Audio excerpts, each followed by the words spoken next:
மக்கள் வந்து என்னை செருப்பால் அடித்த ஒரு செயல், ஒரு சம்பவத்தை பற்றி தான் வந்து இன்றைக்கி வந்து உங்ககிட்ட வந்து ஷேர் பண்ணிக்க போகிறேன். சொல்லப்போனால் ஒரு மென்டல் ஆகிட்டேன் அப்படின்ற மாதிரி கூட சொல்லலாம். அப்படியே ஒரு இடத்த பார்த்துட்டு அப்படியே இருந்துட்டேன்.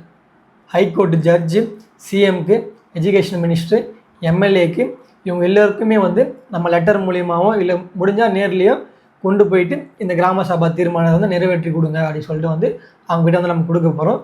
இந்த பொது வாழ்க்கை எல்லாத்தையும் விட்டுட்டு என்னோடய எக்ஸை மாதிரி சரியா, என் எக்ஸை போல் செல்ஃபிஷாக இருந்துட்டு போகலாம். அப்போ தான் வந்து சந்தோஷமாக இருக்க முடியும். வணக்கம், நான் மைதலை பொலிட்டிஷியன். மக்கள் வந்து என்னை செருப்பால் அடித்த ஒரு செயல், ஒரு சம்பவத்தை பற்றி தான் வந்து இன்றைக்கி வந்து உங்ககிட்ட வந்து ஷேர் பண்ணிக்க போகிறேன். சரிங்களா? அது என்ன விஷயம் சொல்லிட்டு பார்த்தீங்கன்னா, நம்ம லாஸ்ட்டாக வந்து ஒயின் ஷாப்பை வந்து மூடணும் அப்படின்னு சொல்லிட்டு நம்ம வந்து நிறைய ஸ்டெப்ஸ்லாம் எடுத்திருந்தோம், மனு போட்டுருந்தோம். மனு போட்டு நமக்கு வந்து அதை வந்து நிராகரிச்சிருந்தாங்க. சரி, நெக்ஸ்ட் என்ன பண்ணலாம் சொல்லிட்டு யோசிச்சப்போ என்ன தோணுச்சுன்னா, இந்த மாதிரி கிராம சபாவில் வந்து ஒரு தீர்மானம் போட்டோம்னா அந்த ஒயின் ஷாப் வந்து எடுக்கிறதுக்கான சாத்தியக்கூறுகள் இருக்குது அப்படின்னு சொல்லிட்டு அனலைஸ் பண்ணோம். அதனால் அதுக்காக நான் வெயிட் பண்ணிட்டு இருந்தேன். மனு நிராகரித்து கிராம சபா கூட்டத்துக்காக நான் வந்து வெயிட் பண்ணிட்டு இருந்தேன். கிராம சபா கூட்டம் வந்து இப்போ கடந்த மே 1 வந்து நடந்துச்சு, உழைப்பாளர் தினத்தை முன்னிட்டு. அன்றைக்கி வந்து நடந்த விஷயந்தான் வந்து இது. சரிங்களா? இது எப்படி ஸ்டார்ட் பண்ணுறதுன்னா, ஃபஸ்ட்டு இது மாதிரி கிராம சபா நடக்குது, நெக்ஸ்ட்டு இந்த மாதிரி ஒரு தீர்மானம் போடணும் அப்படின்னு சொல்லிட்டு எல்லோருக்கும் தெரிவிக்கணும். அதுக்கு நான் என்ன பண்ணலாம் சொல்லிட்டு முயற்சின்னா, இப்போதைக்கு இன்சார்ஜ்னு சொல்லிட்டு பார்த்தீங்கன்னா கிராமத்துக்கு வந்து கிளர்க்கு தான். ஏன்னா தலைவரோட காலம் வந்து இப்போ வந்து முடிஞ்சிருச்சு. அதனால் வந்து நான் கிளர்க்கு கிட்ட போய் நேரடியாக பேசினேன். இந்த மாதிரி ஒயின் ஷாப்பில் எங்கள் ஊருக்கு நிறைய பாதிப்பு இருக்குது, அதனால் அதை வந்து மூடணும் சொல்லி சொன்னேன். சொன்னதுக்கு அவர் வந்து தீர்மானம் போடலாமா, தீர்மானம் போட்டால் நடக்கிறதுக்கான வாய்ப்பு இருக்குது, அதிகமாக இருக்குது அப்படின்னு சொல்லி சொன்னார். ஸோ அவர்கிட்ட நான் என்ன கேட்டேன்னா, இந்த மாதிரி நீங்கள் நோட்டீஸ் கொடுப்பீங்களா, அந்த நோட்டீஸ் வந்து என்கிட்ட கொடுத்துருங்க, நான் போயிட்டு ஊர் ஊராக கொடுத்து நான் வந்து எல்லோருக்கிட்டே வந்து எக்ஸ்பிளைன் பண்ணிடுறேன், இந்த மாதிரி ஒரு விஷயம் தீர்மானம் போட போகிறேன்னு சொல்லிட்டு அப்படி சொன்னேன். சரி, ஓகேப்பா, இந்த மாதிரி ஒருத்தங்கிட்ட கொடுத்துருங்க, நீ போய்ட்டு வாங்கிக்க அப்படின்னு சொல்லிட்டு சொன்னார். சரி, நானும் போயிட்டு அவங்ககிட்ட அப்படின்னு சொல்லிட்டு கனெக்ட் பண்ணி அவங்ககிட்ட வந்து நோட்டீஸை வாங்கிட்டு கிராம சபா வந்து வேலைக்கிழமை நடந்துச்சு. நான் வந்து ஒரு 2 நாள் முன்னாடியே போகலாம், ஏன்னா மக்களுக்கு யோசிக்க கொஞ்சம் டைம் கொடுக்கணும்ல, போகலாமா வேணாமா சொல்லி யோசிக்க ஒரு டைம் கொடுக்கணும். உடனே போய் நம்ம சொன்னோம்னா ஏதாச்சும் ஒரு காரணம் சொல்லுவாங்க, எனக்கு இந்த வேலை இருக்குது அந்த வேலை இருக்குதுன்னு சொல்லிட்டு நான் என்ன பண்ணேன், ஒரு 2 நாள் முன்னாடி சரிங்களா 29 வந்து நான் வந்து நோட்டீஸ் எடுத்துகிட்டு நான் வந்து வீடாக போய் கொடுக்க ஆரம்பித்தேன். டைம் பார்த்தீங்கன்னா ஸ்டார்ட் பண்ணும்போது 6:15 ஸ்டார்ட் பண்ணும்போது. சரிங்களா? என்ன பண்ணேன்னா, ஃபஸ்ட்டு நோட்டீஸ் எடுத்துகிட்டு போனேன். இந்த மாதிரி கிராம சபா வந்து உழைப்பாளர் தினத்துக்காக கிராம சபா வந்து நடக்குது. இந்த கிராம சபா வந்து இத்தனை வருஷம் யாரும் போகல, எதுவும் பங்கெடுத்துக்கல, ஆனால் இந்த வருஷம் வந்து ஒரு விஷயத்த பண்ண போகிறோம். என்ன சொல்லிட்டு பார்த்தீங்கன்னா, நம்ம ஊரில் ஒயின் ஷாப் இருக்குது பார்த்தீங்களா, அந்த ஒயின் ஷாப் நம்ம ஏற்கனவே வந்து மனு போட்டிருந்தோம், மனு போட்டு நிராகரிச்சிட்டாங்க. இப்போ அதனால் இந்த மாதிரி ஒரு தீர்மானம் எடுக்க போகிறோம், எங்கள் ஊரில் ஒயின் ஷாப் வேணாம் சொல்லி நம்ம தீர்மானம் எடுக்க போகிறோம். தீர்மானம் எடுத்தோம்னா கம்பல்சரி வந்து அவங்க எடுத்துருவாங்க அப்படின்னு சொல்லிட்டு எல்லா வீட்டிலையும் நான் இது மாதிரி நோட்டீஸ் கொடுத்துட்டு நான் எக்ஸ்பிளைன் பண்ணுறேன். சரிங்களா? குறைஞ்ச ஒரு 3 நிமிஷமாச்சும் ஒவ்வொரு வீட்லேயும் நான் வந்து பேசியிருப்பேன். அதிகபட்சம் பார்த்தீங்கன்னா ஒருத்தர் வீட்டில் ஒரு 1/4 மணி நேரத்துக்கிட்ட பேசினேன். நான் ஒரு நிறைய கேள்விகள் என்கிட்ட கேட்டார், அவர்கிட்ட பேசினேன். மற்றபடி குறைஞ்சது ஒரு 3 நிமிஷமாச்சு எல்லா வீட்லேயும் வந்து நான் பேசி இந்த மாதிரி இது பண்ணேன். அதை வந்து நோட்டீஸை வந்து என்கிட்ட வந்து கம்மியான நோட்டீஸ் தான் இருந்துச்சு, ஒரு 30 நோட்டீஸ் அந்த மாதிரி கிட்ட தான் என்கிட்ட கொடுத்துருந்தாங்க. அதனால் வந்து சில பேர்கிட்ட வந்து காமிச்சு நான் நோட்டீஸை வாங்கிட்டேன். ஏன்னா நிறைய பேர் நான் கொடுக்கணும், சப்போஸ் அவங்க கேட்டாங்கன்னு என்ன பண்ண சொல்லிட்டு அதுக்கப்புறம் முடிஞ்சிருச்சு. இந்த கொடுத்தப்போ எல்லாம் சொன்ன ஒரே ஒரு வார்த்தை என்னென்னா, வரேன்ப்பா, வராமல் எங்கே போக போகிறோம், சரியா, வேறு ஏதாச்சும் ஒரு விஷயம்னா பரவாயில்ல, ஒயின் ஷாப்புக்காக தானே, நான் கண்டிப்பாக வரேன்ப்பா சொல்லி சொன்னாங்க. சொல்லும் போது கொஞ்சம் சந்தோஷமாக தான் இருந்துச்சு. பரவாயில்ல, எல்லாம் வரேன்னு சொல்லிட்டு சொல்கிறாங்களே அப்படின்னு சொல்லிட்டு. இப்போ கிராமத்திலே பார்த்தீங்கன்னா 2 டைப்ஸ் ஆஃப் இருக்கும். அதான் கேஸ்ட் வைஸ் தனியாக பிரிப்பாங்களே. அதுலேருந்து ஒரு சமூகத்தை சேர்ந்தவங்க என்ன பண்ணாங்கன்னா, நான் கண்டிப்பாக வரேன்னு சொல்லிட்டு ஒரு ஆக்கப்பூர்வமாக ஒரு சந்தோஷமாக வந்து சொன்னாங்க. சரிப்பா, நான் வந்துடுறேன் சொல்லிட்டு. இன்னொரு பிரிவினர் வந்து எப்படின்னா, அது எப்படி நடக்குமா, ஏற்கனவே நீ கையெழுத்து வாங்கினே, மனு கையெழுத்து வாங்கினே, அது என்ன ஆச்சு அப்படி சொல்லிட்டு ஒரு நடக்காதுன்ற ஒரு மனநிலையில் தான் வந்து நோட்டீஸ்லாம் வாங்கிட்டு சரி வந்துடுறேன் அப்படின்னு சொல்லிட்டு சும்மா ஃபார்மாலிட்டிக்கு வந்து அப்படின்னு சொல்லியிருந்தாங்க. அப்படின்னு வந்து முடிஞ்சிருச்சு. இது வந்து நான் க்ளோஸ் பண்ணும்போது டைம் சரியா, நான் ஸ்டார்ட் பண்ணும்போது 6:15 ஸ்டார்ட் பண்ணேன். க்ளோஸ் பண்ணும்போது டைம் சொல்லிட்டு என்ன இருக்குன்னு பார்த்தீங்கன்னா 9:30 மணி. கிட்டத்தட்ட 3.25 மணி நேரம் வீடாக கொடுத்து எல்லோருக்கிட்டையும் நான் எக்ஸ்பிளைன் பண்ணி சொல்லி அவங்கள வர வச்சுருக்கேன். அதில் அவங்க என்கிட்ட கேட்ட சில விஷயங்கள் என்னென்னா, எப்படிப்பா அவ்வளோ தூரம் போகிறது, ஏன்னா எங்கள் ஊர்லேருந்து இப்போ பஞ்சாயத்து ஆஃபீஸ் போனால் மினிமம் ஒரு 5 கிலோமீட்டர்ஸ் வந்து இருக்கும், எப்படி நாங்கள் அவ்வளோ தூரம் போகிறது, ஏதாச்சும் வண்டி வைக்கிறீங்களா, சாப்பாடு ஏதாச்சும் தருவீங்களா அப்படின்ட்டும் சில பேர்லாம் கேட்டாங்க. நான் அவங்கக்கிட்ட ஏதாச்சும் பதில் சொல்லணுண்ணே, இது வந்து நான் வந்து ஓட்டுக்காக வந்து உங்களை கூப்பிடல, எனக்கு வந்து ஓட்டு போடுங்கன்னு சொல்லல. இப்போ எனக்காக ஓட்டு போடுறதுக்காக உங்களை கூப்பிட்டேன்னா நான் வந்து உங்களுக்கு வண்டி வைக்கலாம், உங்களுக்கு ஃபுட் அரேஞ்ச் பண்ணி கொடுக்கலாம், அதில் ஒரு நியாயம் இருக்குது. இது பொதுவாக மக்களுக்காக தானே பண்ணுறோம், நீங்கள் தான் வரணும் அப்படின்னு சொல்லி சொன்னேன்.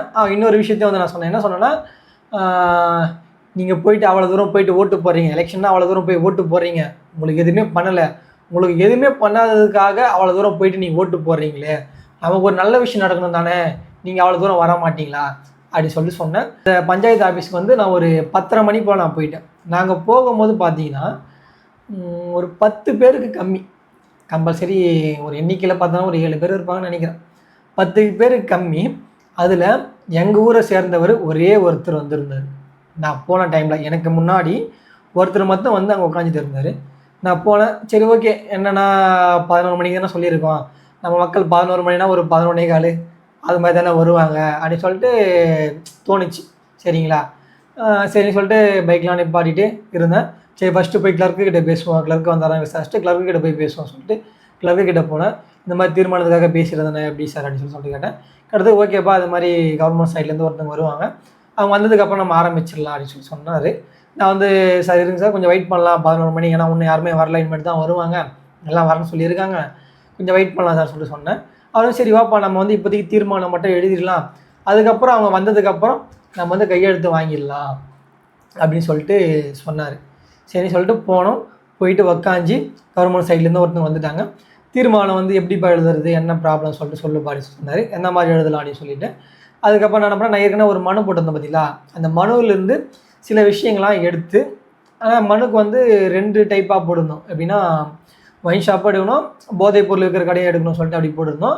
இப்போ வந்து ஒயின் ஷாப்புக்கு மட்டும் எழுதுனால சில விஷயத்தெல்லாம் அப்படியே ஆல்டர்னேட் பண்ணி இந்த மாதிரி ஒரு சப்ஜெக்ட் அப்படின்னு சொல்லிட்டு அவர்கிட்ட கொடுத்தேன். அதை வந்து அவர் எழுதினார்.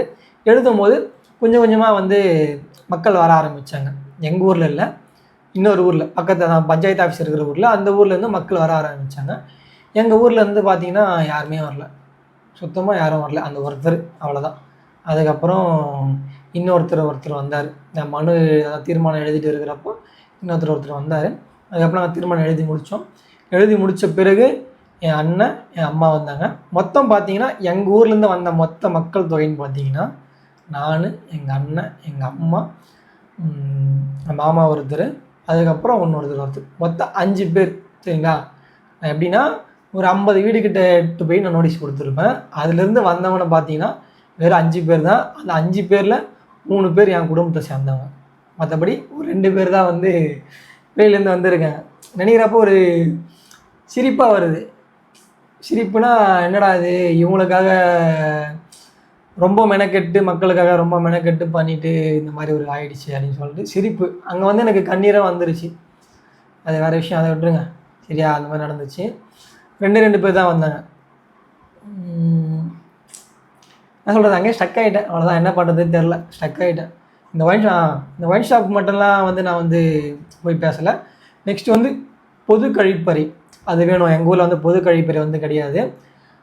ஆண்கள் பிரச்சனை கிடையாது, எங்கேயாச்சும் காட்டுக்கு அப்படின்னு கூட ஒரு லாங்கில் கூட பைக் எடுத்துகிட்டு போயிட்டு கழிவறை போயிட்டு வந்துடுவாங்க அவுட் சைடில். ஆனால் ஒரு பெண்களுக்கு நீங்கள் யோசிச்சு பாருங்கள், ரொம்ப ரொம்ப கஷ்டமான விஷயம். எங்கள் ஊர் பெண்கள் தான் கஷ்டப்படுறாங்க. அதனால் வந்து பொது கழிப்பறையும் வேணும், அதையும் கேட்க போகிறேன், அதனால் வந்து வாங்கன்னு சொல்லிட்டு அந்த ஒரு 2 விஷயத்த நான் சொன்னேன். ஒயின் ஷாப் ப்ளஸ் வந்து பொது கழிப்பறை 2 வேணும், அதுக்கு வந்து நம்ம கேட்க போகிறோம் அப்படின்னு சொல்லிட்டு நான் சொல்லியிருந்தேன். சொன்னதெல்லாம் யாரும் வரல, என்ன பண்ணுறது, அப்படியே முடிஞ்சிருச்சு.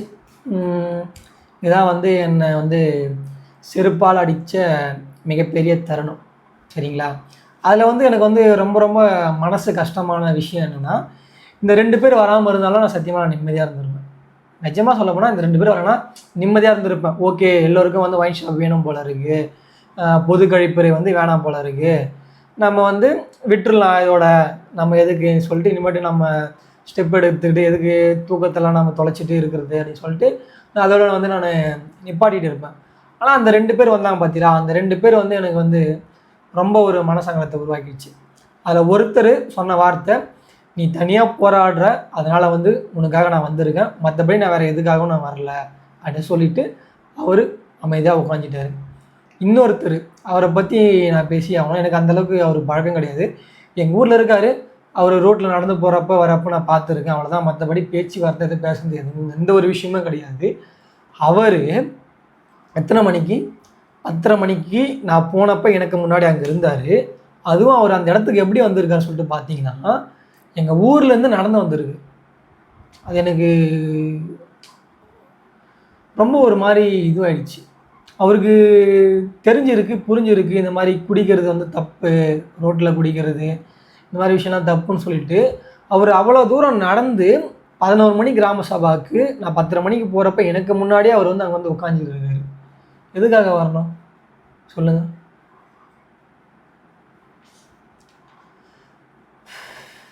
ஆனால் இவங்களுக்காக நான் போராடுறேன், எங்கள் ஊர் மக்களுக்காக நான் போராடினேன். ஏன்னா எங்கள் வீட்டுக்கு பக்கத்தில் ஒரு 50 மீட்ரு ஒரு 100 மீட்டருக்கு பக்கத்து வரைக்கும் வந்து குடிக்கிறானுங்க. ஆனால் அவங்க வந்து எதுவும் வரல. அவர் ஒரு மூலையில் வாழ்ந்துன்னு இருக்கார், அவருக்கு இதுக்கும் எந்த ஒரு பாதிப்புமே கிடையாது. அவர் ஒரு 5 கிலோமீட்டர் வந்து நடந்து வந்து அவர் வந்து அங்கே வந்து உட்காந்துன்னு இருக்கார். அது நினைக்கிறப்ப எனக்கு ரொம்ப ஒரு மாதிரி கஷ்டமாயிடுச்சு. என்னடா அது அப்படின்னு சொல்லிட்டு உடஞ்சிட்டேன், மனசு உடஞ்சிட்டு அதுக்கப்புறம் கிராம சபா ஒரு வழியாக முடிஞ்சிச்சு. தீர்மானம் ஒயின் ஷாப்பு வேணாம்னு சொல்லிட்டு ஒரு தீர்மானம் போட்டோம். நெக்ஸ்ட்டு வந்து பொது கழிப்பறை வந்து எங்களுக்கு வேணும், எங்கள் வரலன்னா என்ன, நம்ம போன விஷயத்த நம்ம பண்ணினோம் சொல்லிட்டு பொது கழிப்பறை வந்து வேணும்னு சொல்லிட்டு இன்னொரு எங்கள் தரப்புலேருந்து நான் ஒன்று வச்சு முடித்தோம். நெக்ஸ்ட்டு வேறு ஏதாச்சும் வேணுமா சொல்லிட்டு கேட்டாங்க. கேட்டப்போ மின்கம்பெல்லாம் கொஞ்சம் பாதிச்சிருக்கு, அந்த மின்கம்பத்தெல்லாம் மாற்றி கொடுங்க அப்படின்னு சொல்லி சொன்னோம். நெக்ஸ்ட்டு குப்பை வந்து நீர்நிலைகளில் கொட்டுறாங்க, அதை வந்து கொஞ்சம் நீங்கள் பாருங்கள், கவனிங்க, பாக்ஸ் மாதிரி போட்டு மக்கா குப்பைன்னு சொல்லிட்டு பிரிச்சுட்டு அதை வந்து டிஸ்போஸ் பண்ண பாருங்கள், நீர்நிலையில் வந்து நீங்கள் கொட்டாதீங்க அப்படின்னு சொல்லிட்டு பேசியிருந்தேன். நான் வந்து கிராம சபாவுக்கு வந்து ரொம்ப ப்ரிப்பேராக போயிருந்தேன். ரொம்ப ப்ரிப்பேர்னால் எல்லா விஷயத்தையும் நான் கேட்கணும் அப்படின்னு சொல்லிட்டு. இதில் தெரியுதா தெரியல, கம்பல்சரி இந்த லைன் உங்களுக்கு தெரியும்னு நினைக்கிறேன். சரிங்களா? இந்த மாதிரி மார்க் பண்ணி வச்சுருங்க பார்த்தீங்களா? இதெல்லாம் வந்து இப்போதைக்கு நடந்திருக்க ஊழல். இதில் எதுவும் இல்லை, கீழே இருக்குது. சரிங்களா? இந்த மார்க் பண்ணி வச்சுருங்க பார்த்தீங்களா? இது வந்து ஒரு மந்த்தில் எங்கள் ஊருக்காக செலவு பண்ணியிருக்கிறதாக சொல்லப்பட்டிருக்கிற விஷயம், நம்பத்தக்காத விஷயம். சரிங்களா? என்னென்ன சொல்லியிருக்காங்கன்னா, பைப் லைன் ஒர்க்குன்னு சொல்லிட்டு ஒரு 100, 1000, 10 லட்சம், 1,37,000க்கு பைப் லைன் போட்டோன்னு சொல்லிட்டு சொல்லியிருக்காங்க. நெக்ஸ்ட்டு அதே மாதிரி ஒரு 2 லட்சத்துக்கு பைப் லைன் போட சொல்லியிருக்காங்க. ஆனால் அந்த மாதிரி எதுவும் போடலன்னு நினைக்கிறேன். அதுக்கப்புறம் போடலை. கம்ப்யூட்டர் பர்ச்சேஸ் எத்தனை வாட்டி, மாதத்துக்கு 2 வாட்டியோ 3 வாட்டியும் வாங்கினேன் அப்படின்ற மாதிரி ஒரு 5 லட்சத்துக்கு 50,000த்துக்கு அந்த மாதிரி சொல்லிட்டு போட்டு வச்சுருக்காங்க.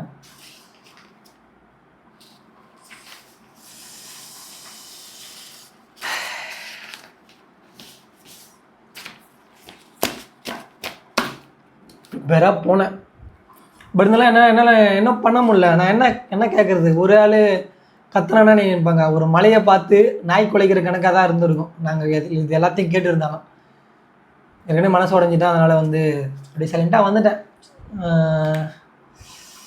பேச வர மாட்டேங்குது, அப்படியே அதை நினைக்கிறப்பெல்லாம் அப்படியே ஸ்டக் ஆகிடுது. அதுக்கப்புறம் கிராம சபா முடிஞ்சு அவரை கூப்பிட்டு நடந்து வந்தவரை கூப்பிட்டு போயிட்டு வீட்டு பக்கத்தில் அவரை விட்டுட்டு அவர்கிட்ட வந்து நான் நன்றி சொன்னேன். கூட்டத்துக்காக வந்ததுக்கு வந்து நன்றி அப்படின்னேன். அவர் வந்து அதெல்லாம் பரவாயில்லப்பா, அது வந்து தப்பு, குடிக்கிறது தப்பு, வேறு ஸ்டேட்லாம் நான் நிறைய ஸ்டேட் போயிருக்கேன், போனப்போ யாரும் இந்த மாதிரி பண்ணுறதில்ல, நம்ம ஊரில் தான் இந்த மாதிரி பண்ணுறாங்க, அதனால் இது தப்பு, நல்ல விஷயன்றதுனால நான் வந்தேன்ப்பா அப்படின்னு சொல்லி சொன்னார். அதுக்கப்புறம் வீட்டுக்கு வந்து வேறு என்ன பண்ணுறது, சோகமாக தான் இருக்கணும். லைட் ஆஃப் பண்ணேன், ரூமில் கதவை சாத்திட்டு ஹோம் தியேட்டரு போட்டு ஆன் பண்ணிவிட்டு என்ன பாட்டு, பாதவத்தி வாழை, அந்த பாட்டு தான் இது வரைக்கும் ஓடிட்டே இருக்குது, கேட்டுகிட்டே இருக்கேன், ஃபீல் பண்ணிகிட்டே இருக்கேன். என்ன பண்ணியும் ஒரு மாதிரி ஆயிடுச்சு. சொல்லப்போனால் ஒரு மென்டல் ஆகிட்டேன் அப்படின்ற மாதிரி கூட சொல்லலாம். அப்படியே ஒரு இடத்த பார்த்துட்டு அப்படியே இருந்துட்டேன், ஒரு மாதிரி இருந்துட்டேன். அதுக்கப்புறம் கொஞ்சம் நேரம் கழிச்சு தான் எனக்கு ரியலைஸ் ஆயிடுச்சு. நம்ம கண்ணு கூட இமைக்காமல் அப்படியே ஒரு இடத்த பார்த்துட்டு இருக்கோம், ஏதோ ஒரு விஷயத்த வந்து நம்ம யோசிச்சுட்டே இருக்கோம் அப்படின்னு சொல்லிட்டு, அதுக்கப்புறம் வீட்டை விட்டு வெளியே போயிட்டு என் ஃப்ரெண்டுக்கு ஃபோன் பண்ணி இந்த மாதிரிலாம் நடந்துச்சு அப்படின்னு சொல்லிட்டு அவன்கிட்ட சொன்னேன். சொன்னதுக்கப்புறம் கொஞ்சம் கம்மியாச்சு. அதுக்கப்புறம் மறுபடியும் அவனை ஈவினிங் வர வச்சு வெளில போயிட்டு அவன்கிட்ட இன்னும் கொஞ்சம் சொன்ன விஷயத்த மறுபடியும் நான் சொன்னேன். சொல்லி இன்னும் கொஞ்சம் கம்மியாச்சு. அதுக்கப்புறம் வேலைக்கு போனேன். அடுத்த நாள் வேலைக்கு போனப்போ அவங்ககிட்ட கொஞ்சம் சொன்னேன், கொஞ்சம் ஷேர் பண்ணேன். அது கொஞ்சம் கம்மியாச்சு. அதுக்கப்புறம் அப்படியே நான் பைக்கில் போகிறப்போ லிஃப்ட் கொடுப்பேன் சின்ன பசங்களெல்லாம். அந்த சின்ன பசங்ககிட்டே நான் சொல்கிறேன், புலம்புறேன். இந்த மாதிரி விஷயம் நான் இந்த மாதிரி பண்ணப்போ இந்த மாதிரி ஆகிடுச்சு அப்படின்னு சொல்லிட்டு அவங்ககிட்டயும் புலம்புறேன். புலம்பி முடிச்சது பிறகு தான் கொஞ்சம் வந்து ஸ்ட்ரெஸ் ஃப்ரீ ஆகிட்டு இந்த மாதிரி கொஞ்சம் சிரிச்சுட்டு இருக்கேன். சரியா? அதனால தான் இந்த வீடியோ எடுத்தேன். இந்த வீடியோ இப்போ நீங்கள் வந்து டேட் பார்த்தீங்கன்னா இன்றைக்கி வந்து 3 சரிங்களா? ஒரு 2 நாள் கழிச்சு தான் இந்த வீடியோ எடுக்கிறேன். ஏன்னா ஒரு மாதிரி ஆயிடுச்சு. சரியா? ஓகே, சரி விட்ருங்க, அதெல்லாம் விட்ருங்க. நம்ம கஷ்டத்தை வந்து பேசக்கூடாது. எப்பவுமே வந்து நம்ம சந்தோஷத்தை பற்றி தான் பேசணும். ஸோ இனிமேல் நான் நெக்ஸ்ட் என்ன பண்ண போகிறேன் சொல்லிட்டு பார்த்தீங்கன்னா, ஒரு வழியாக வந்து நான் வந்து தீர்மானம் போட்டாச்சு. இப்போ அந்த காப்பி வந்து எனக்கு இன்றைக்கி தரேன்னு சொல்லியிருக்காங்க. அந்த காப்பி எடுத்துகிட்டு நெக்ஸ்ட்டு ஒரு ஃபார்மல் மாதிரி நம்ம ரெடி பண்ணி இந்த மாதிரி நாங்கள் வந்து கிராம சபாவில் தீர்மானம் போட்டுருக்கோம். அந்த விஷயத்தை வந்து எங்களை வந்து முடிச்சு கொடுங்க அப்படின்னு சொல்லிட்டு நாங்கள் வந்து என்ன பண்ண போகிறோம்னா, மறுபடியும் கலெக்டர்கிட்ட போயிட்டு மக்கள் குறைத்திருக்கும் நாளில் நேரடி மனு போட போகிறோம். நெக்ஸ்ட்டு ஹைகோர்ட்டு ஜட்ஜு, சிஎம்க்கு, எஜுகேஷன் மினிஸ்டர், எம்எல்ஏக்கு இவங்க எல்லோருக்குமே வந்து நம்ம லெட்டர் மூலியமாகவோ இல்லை முடிஞ்சால் நேர்லேயோ கொண்டு போயிட்டு இந்த கிராம சபா தீர்மானத்தை வந்து நிறைவேற்றி கொடுங்க அப்படின்னு சொல்லிட்டு வந்து அவங்ககிட்ட வந்து நம்ம கொடுக்க போகிறோம். கொடுத்து முடிச்சுட்டு ஒயின் ஷாப் சப்போஸ் மூடப்பட்டுச்சுன்னா நல்ல விஷயம். அப்படி இல்லை, ஒயின் ஷாப் வந்து சப்போஸ் மூட முடியல, ஏதாச்சும் ஒன்று ஆயிடுச்சு அப்படின்னா, மூட முடியாது அப்படின்னு ஏதாவது சொல்லிட்டாங்கன்னா, இதோட வந்து மக்களுக்கு நான் பண்ணுற ஒரு விஷயத்தை வந்து யாரை கட்டிக்கலாம், தேவையில்லை. ஏன்னா எல்லா ஒரு விஷயத்துலையும் சரி, நான் நிறைய விஷயம் பண்ணியிருக்கேன் ஊருக்காக. கிரவுண்ட் ரெடி பண்ணுறதுக்கே கொஞ்சம் முன்னே நின்று பண்ணியிருக்கேன். நெக்ஸ்ட்டு ஒரு சில பேருக்கு பட்டா வாங்கி கொடுக்க கொஞ்சம் முன்னே நின்று பண்ணியிருக்கேன். நெக்ஸ்ட்டு பசங்களுக்கெல்லாம் வந்து ஸ்போர்ட்ஸ் வந்து டிசிப்ளினை கற்றுக் கொடுக்கான்னு சொல்லிட்டு சின்ன பசங்களாம் பேட் கொடுக்குறது, பேட்மிண்டன் கொடுக்குறது, பால் கொடுக்குறது, அந்த மாதிரி விஷயத்தெலாம் நான் பண்ணியிருக்கேன். அந்த மாதிரி பண்ணியும் எனக்காக வந்து சப்போர்ட்டுக்குன்னு சொல்லிட்டு யாரும் வரல. அப்படின்றப்போ சப்போர்ட்டுக்காக வந்து யாரும் எனக்காக வரல. எனக்கு சப்போர்ட்டுக்கு இது வரையும் வந்து நின்னது எல்லாத்துக்குமே வந்து பார்த்திங்கன்னா என் ஃபேமிலி மட்டும் தான் வந்து எனக்கு நின்று இருக்குது. அதனால் ஃபேமிலிக்காக இனிமேட்டு எல்லாத்தையும் பண்ணிக்கலாம். இந்த பொது வாழ்க்கை எல்லாத்தையும் விட்டுட்டு என்னோடய எக்ஸை மாதிரி, சரியா, என் எக்ஸை போல் செல்ஃபிஷாக இருந்துட்டு போகலாம். அப்போ தான் வந்து சந்தோஷமாக இருக்க முடியும் அப்படின்னு சொல்லிட்டு நினைக்கிறேன். ஸோ சந்தோஷமாக இருக்கிறதுக்கு இனிமேட்டு செல்ஃபிஷாக இருக்க போகிறேன், சம்பாதிக்க போகிறேன், ஊரை சுற்றுறதோ என்ன பண்ணுறதோ அது மாதிரி பண்ண போகிறேன். இனிமேட்டு என் லைஃப் ஸ்டைலை பற்றினதான் வீடியோ வரும்னு சொல்லிட்டு நான் நினைக்கிறேன். இப்போதைக்கு அப்படி முடிவு எடுத்துருக்கேன். மாறலாம். ஏன்னா இப்போ வந்து கோபத்துலேயும் ஆத்திரத்துலேயும் எடுக்கிற முடிவு வந்து நிலையானதாக இருக்காது. மாறினாலும் மாறலாம். Thanks for the viewers. நான் வந்து இப்போ வந்து ரொம்ப வலிமை குறைவாக இருக்கேன். கூடிய சீக்கிரத்தில் நான் ஸ்ட்ராங்காக வருவேன். சரியா? நம்ம வந்து எப்பவுமே வந்து சந்தோஷமாக இருக்கணும். So love you to all.